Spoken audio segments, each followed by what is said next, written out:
Hello and welcome to the Luv Doc podcast with hosts Waldo Wachewski and Ophelia Bruschi. Today we are wading into some really murky waters. You know, dating is hard enough on its own. Oh, it is. It's a minefield of ghosting, mismatched expectations, and just, trying to find someone who isn't entirely strange. But what happens when you try to merge two lives that are operating on completely different operating systems? I'm talking specifically about that friction that happens when two people are at very different life stages, and maybe more importantly, very different financial brackets. Yeah, it's that classic time versus money clash. Totally. But with, so much emotional baggage just tied to it. Mm-hmm. It's one of those things where, on a spreadsheet, it all looks solvable, but the psychology of it, that's where it just completely falls apart. That is the perfect way to frame it. So to explore this, we're looking at a really compelling Luv Doc. And just a heads up, you listening, this isn't your typical gentle Dear Abby kind of advice. Oh. The Luv Doc is. Well, he's a character. He's unfiltered, he's a little chaotic, but he often cuts right to the heart of the matter in a way that, let's say, more polite columnists usually won't. He really does. So our mission today is to unpack a letter sent to the Luv Doc from a woman who signs herself Fiftyish Working Mom. We're going to look at her situation, the doc's fiery response, and really try to understand the dynamics of financial power imbalances, unsolicited advice, and how to spot a red flag even when it's wrapped in a really, really expensive package. It's essentially a case study in trusting your instincts. Because sometimes, on paper, everything looks perfect. Yeah. But then you get that little feeling in your gut. So if you've ever felt like a partner was slowly crossing boundaries you didn't even know you had, this deep dive is for you. So let's set the scene. We have our protagonist, the Fiftyish Working Mom, and from the letter, we get a pretty vivid picture of her daily reality. She is in the thick of it. She works a standard 9-to-5 job. She's got a mortgage, she's got bills, a car payment, and on top of that, she's supporting 2 adult children who, occasionally need financial help. That last part is key. She is the definition of the sandwich generation. Squeezed between caring for or at least financing the generation below her while trying to secure her own future. Yeah. She doesn't have a safety net that she didn't build herself. Every hour of her day is accounted for. It sounds exhausting just reading it. She is doing it all on her own. And then enter the suitor. She met him on a dating site a few months ago, and she describes him as a silver fox. Which usually implies good-looking, older, distinguished, the kind of guy who looks better with gray hair than he did with brown. Oh, definitely. He's long divorced, recently retired, and here is the kicker. He owns a paid-off home in West Austin. Oh, West Austin. For those who don't know the geography of Texas, that's not just a location, it's a tax bracket. Right. That signals a specific tier of comfort. We're talking established wealth, quiet streets, probably a view of the hills. Absolutely. He drives a nice car. His retirement income is robust enough that he can travel, go to concerts, hit up fine dining restaurants, all without ever really looking at the price tag. So immediately, before they've even had coffee, we have a setup for a structural imbalance. Yeah. You have one person who is counting vacation days and billable hours, the mom, and another person who has infinite free time and the resources to enjoy it. But here's the thing. At first, it doesn't matter. This is the honeymoon phase. Right. She says they really hit it off. Great conversations, great sex. He seemed to check every single box she had. And I think that's relatable, right? When the chemistry is there, you kind of overlook the logistics. Yeah, that's always starts. Yeah. The chemistry acts as this lubricant that makes the logistical incompatibilities just slide right by. You think, oh, we'll figure out the schedule later. Or you assume that because you like each other, the lifestyle gap will just, naturally bridge itself. But the mask started slipping pretty quickly, and it started with pacing. She writes that she was having a hard time keeping up with him. He wanted to do all these activities, dinners, events, but she still had to get up for work in the morning. Of course. She needed sleep. This is a very practical friction point that I think a lot of people miss in these age gap or wealth gap situations. When you're retired, Tuesday night is the same as Saturday night. Right. When you were working a 9-to-5, Tuesday night is a prep night for Wednesday morning battle. It's biological, not just logistical. She describes being exhausted. She's trying to be the fun girlfriend, but she's also trying to, keep her job. So she tries to set a boundary. A very reasonable one, I might add. Okay. She suggested limiting their dates to the weekends or maybe just one weeknight activity. She's trying to protect her energy. Which is a sign of a healthy relationship partner, by the way. Yeah. Communicating needs is step one of a functional partnership. So how did the silver fox take it? Well, initially he took it in stride, but the letter says that after a few weeks, he became frustrated. He started complaining about the limitations she was placing on the relationship. See, that's interesting language. Limitations. It is. It reframes her valid need for sleep and employment as a punishment being inflicted on him. He's seeing her reality as an obstacle to his entertainment. It's almost like he expects her to live his retired life, even though she doesn't have his retired bank account. And that is a form of blindness. He's so comfortable in his own bubble that he can't conceive why someone wouldn't want to pop out for a late dinner on a Thursday. He's viewing her responsibility as a lack of spontaneity rather than a necessity for survival. And here's where it gets really interesting and where the title of the column comes from. Holy crap! You're psychotically obsessed with the Luv Doc, but can't think of a flashy gauche way to share your obsession with the world? Stop thinking and make a beeline for the Luv Doc's home sweet home on the interwebs, thepleasurecraft.com, where you can find a veritable treasure trove of sick merch that will make even your coolest friends super gel. Honestly, I don't know why you didn't already think of this yourself, but you're welcome. Have fun on the Pleasure Craft. It was made just for you. Let me spell it out for you one more time. www.thepleasurecraft.com.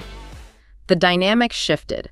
It moved from two people dating to something she describes as an unwanted mentorship. Oof. This is the pivot point. It's one thing to be annoyed about scheduling. It's another thing entirely to start thinking you know how to run your partner's life better than they do. She lists 3 specific grievances where he started offering unsolicited advice. First, her job. Okay. Second, how she parents her adult children. Oh, no. And third, and this one made me physically cringe, what she was wearing on occasion. That is the trifecta of overstepping. Job, kids, and clothes.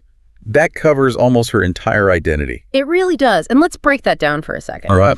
Offering advice on her job. Okay, maybe he has business experience, but parenting her adult children, that feels incredibly personal. Parenting advice is the third rail of relationships, especially early on. Unless you were asked, you generally stay quiet. Right. But the clothing comment, that signals something deeper.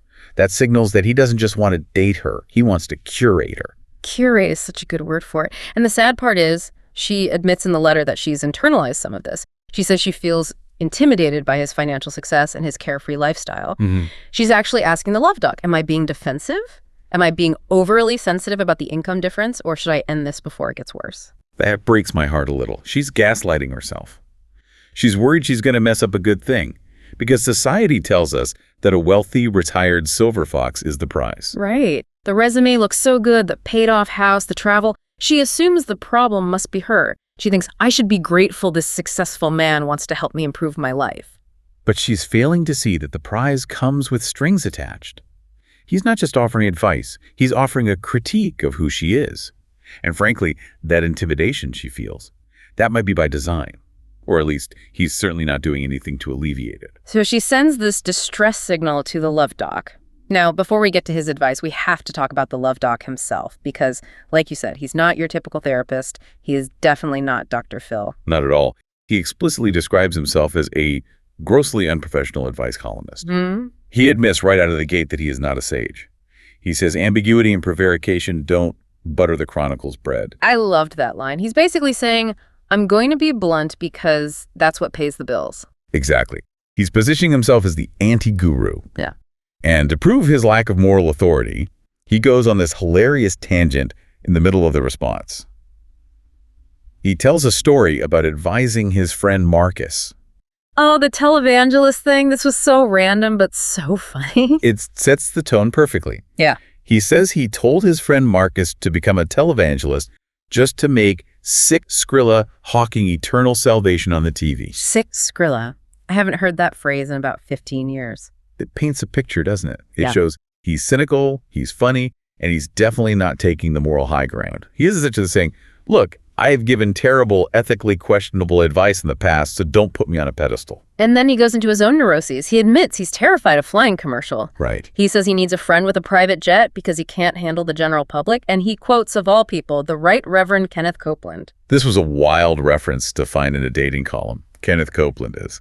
Well, he's a very specific type of personality. He really is. But the doc quotes Copeland saying, I ain't trying to get into a tube with a bunch of demons. Which is just a colorful way to say he has anxiety about flying with strangers. Right. But the point he's making to the Fiftyish Working Mom is, look, I'm a mess. I have weird fears. I give questionable advice to my friends. I am not a guru, but even I, with all my flaws, can see what is happening to you. It effectively lowers the barrier. He's getting down on her level before he delivers the verdict. So let's talk about that verdict. What does the Luv Doc actually tell her?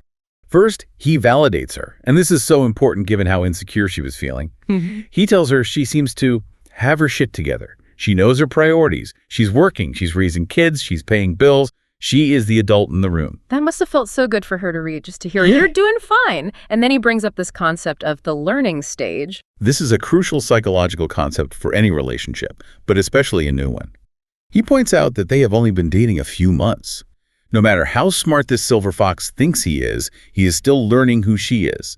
Or at least he should be. And the Luv Doc doesn't mince words here. He says, and pardon the French, but it's a direct quote, he says the man needs to shut the fuck up. It's blunt, but it cuts through the noise. The Luv Doc argues that this man needs to learn what she has been through and where she comes from before he even thinks about weighing in on her clothing or her parenting. It's the audacity, isn't it? The doc is outraged that this guy has the gall to critique her life when he's just a guest in it. Precisely. It's a violation of the intimacy timeline. You earn the right to give critical feedback over years of built trust. Yeah. You don't buy that right with a dinner in a nice restaurant 3 months in. When you are in the learning stage, your job is to observe and appreciate, not to audit and reorganize. Well, audit and reorganize. That feels like exactly what he's doing. He's trying to optimize her life like it's a portfolio. And that leads us to the core argument, the philosophical heart of the doc's response. It's about the relationship between money and intelligence. The Luv Doc identifies a common fallacy. The idea that because someone is financially successful, they are therefore an expert on everything else. We call this the halo effect in psychology. It's a cognitive bias where our impression of a person in one area influences our opinion of them in other areas.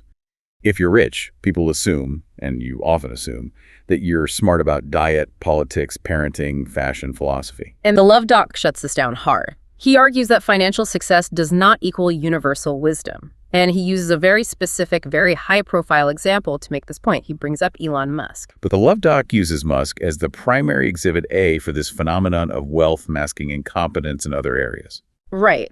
The Luv Doc acknowledges that Musk is currently the richest man in the world and might be a genius at running companies. He gives him that credit regarding business acumen. He's not saying the man isn't successful. But then he pivots. The Luv Doc claims that outside of business, Musk has proven to be, in his words, an absolute fucking idiot. It's scathing. The Luv Doc specifically cites Musk's political stances. The Luv Doc points to Musk's support for a corrupt, lying imbecile for president, again, the doc's words, as what he calls irrefutably damning evidence of his lack of judgment. Right, and regardless of your own politics, the doc's point here is structural. He's saying that success in one vertical, like building electric cars or rockets, does not translate to wisdom in another vertical, like civic responsibility or human empathy. Just because you can scale a business doesn't mean you understand the human condition. And he takes that macro example of Elon Musk and shrinks it right back down to West Austin. He's using Musk to explain the silver fox. Exactly. He applies it directly to the suitor. Just because this guy managed his portfolio well or had a successful career that led to a comfortable retirement, that does not make him an authority on the Fiftyish Working Mom's life. It doesn't mean he knows how to parent her adult children better than she does. And it certainly doesn't mean he knows how to dress her. God, the clothing thing really gets me. It feels so paternalistic. It's not just, I like blue on you. It's, you should dress differently. It's ownership. It's treating a partner like an accessory that needs to be styled to fit his new lifestyle. It's saying, you don't fit the aesthetic of my West Austin life, so let me fix you. That is devaluing her autonomy. So the Luv Doc diagnoses the suitor, and the diagnosis is the title of the column, a disturbing amount of hubris. Hubris is the perfect word. In Greek tragedy, hubris is that excessive pride or self-confidence that defies the gods and leads to a downfall. In this case, the gods are the reality of this woman's life, and his arrogance is likely leading to the downfall of this relationship. So what is the final advice? The Luv Doc tells her to proceed with caution. He validates her gut feeling. He says her spidey senses are probably right. And he points out that the trajectory is bad. The suitor has moved from a partner to a critic. And that's the key takeaway for anyone listening. When the dynamic shifts from mutual discovery to one-sided critique, especially when there is a power imbalance involved, you are in dangerous territory. The relationship is no longer about two equals, it's about one person molding the other. It's funny because at the beginning of the letter, she was worried she wasn't enough for him because she didn't have the time or the money. Right. But by the end of the analysis, you realize he isn't enough for her because he lacks the basic respect and empathy to understand her reality. She's worried about messing up a good thing. But the Luv Doc and the evidence suggests it might not actually be a good thing. It's a shiny thing. There's a big difference between something that glitters and something that has value. A diamond is valuable. A piece of foil is shiny. This guy might be foil. That is a great distinction. A shiny thing versus a good thing. A good thing supports you. A shiny thing just asks you to reflect its light. And look, navigating dating in your 50s is complex. You have history, you have habits, you have trauma. But the one thing you should have by that age, and the thing this mom clearly has, even if she doubts it, is a solid BS detector. And it seems like hers is working. She just needed permission to trust it. She needed an outside voice to say, hey, that beeping noise in your head, that's not you being crazy, that's the alarm. Exactly. She needed someone to tell her that his money doesn't buy him a vote in her life choices. His paid-off mortgage doesn't give him a controlling interest in her personality. So to wrap this up, we've looked at the Fiftyish Working Mom and the Silver Fox. We've seen how a perfect resume, the paid-off house, the travel can mask a lack of respect for boundaries. We've learned that the learning phase of a relationship is sacred, and you shouldn't let anyone skip it just because they think they know better. That phase requires humility, not hubris. And we've had a nice, if somewhat colorful, reminder from the Luv Doc that even the richest men on earth can be wrong about, well, pretty much everything else. It's a comforting thought, actually. It levels the playing field. We're all just people trying to figure it out, regardless of the bank balance. It is. I want to leave you with a thought to chew on as you go about your day. We talk a lot about mentorship and advice as positive things. We usually want people to guide us. But I want you to ask yourself, if someone starts mentoring you on your life choices before they've truly taken the time to understand your history, before they know why you dress the way you do or why you parent the way you do, is that actually affection? Or is it just control dressed up as advice? That's the question. Real advice empowers you. Control diminishes you. Trust those spidey senses, everyone. Thanks for diving in with us. See you next time. Thank you for listening to the Luv Doc podcast. To read the column that spawned this podcast, go to austinchronicle.com/columns/the Luv Doc. There are probably worse things to do with your time, right?